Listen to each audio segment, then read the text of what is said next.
வெற்றி பயணம் திட்டம். கட்டணமில்லா பேருந்து பயணம் என்று அறிவித்துவிட்டு அது பிங்க் பஸ்ஸில் மட்டும்தான் என்று கட்டுப்பாடு விதித்ததால் பள்ளி கல்லூரி செல்லும் மாணவிகள் முதல் வேலைக்கு செல்லும் பெண்கள் உட்பட குறிப்பிட்ட அந்த ஒரு பேருந்துக்காக காத்திருக்கும் அவல நிலை உள்ளது. எனவே அந்த நிலை மாற வேண்டும். மேலும் குடும்பங்களில் ஏற்படும் சூழலால் அவசர மற்றும் அத்தியாவசிய பயணங்களை மேற்கொள்ள வேண்டிய நிலையும் ஒவ்வொரு பெண்ணுக்கும் ஏற்படும். அது மாதிரியான நேரங்களில் கையில் காசில்லை என்றால் அந்த பயணத்தை கவலையுடன் தவிர்க்க வேண்டிய நிலையும் ஏற்படும். இது போன்ற தர்ம சங்கடமான நிலையை தவிர்ப்பதற்காக அரசு போக்குவரத்தின் அனைத்து பேருந்துகளிலும் பெண்கள் பயணிக்கும் வகையில் உத்தரவிடப்படும்.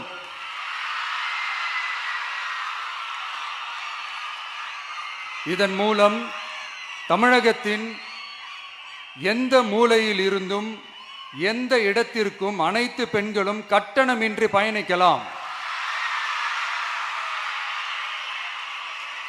மேலும் பேருந்துக்காக காத்து கிடக்க வேண்டிய அவசியமும் ஏற்படாது.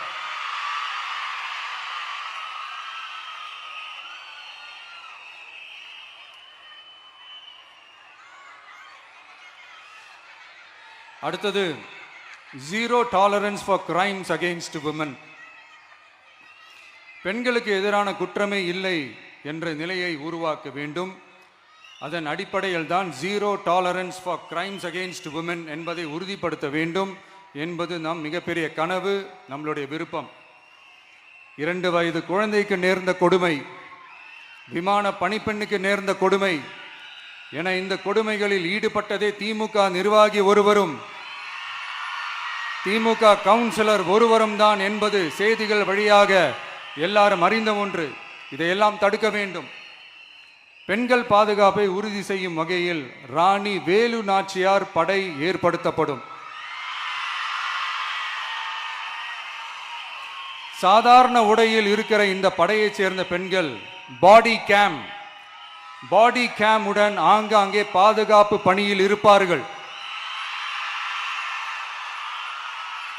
இந்த திட்டத்தின் கீழ் மாநிலம் முழுவதும் 500 குழுக்கள் அமைக்கப்பட்டு பெண்கள் பாதுகாப்பு உறுதி செய்யப்படும்.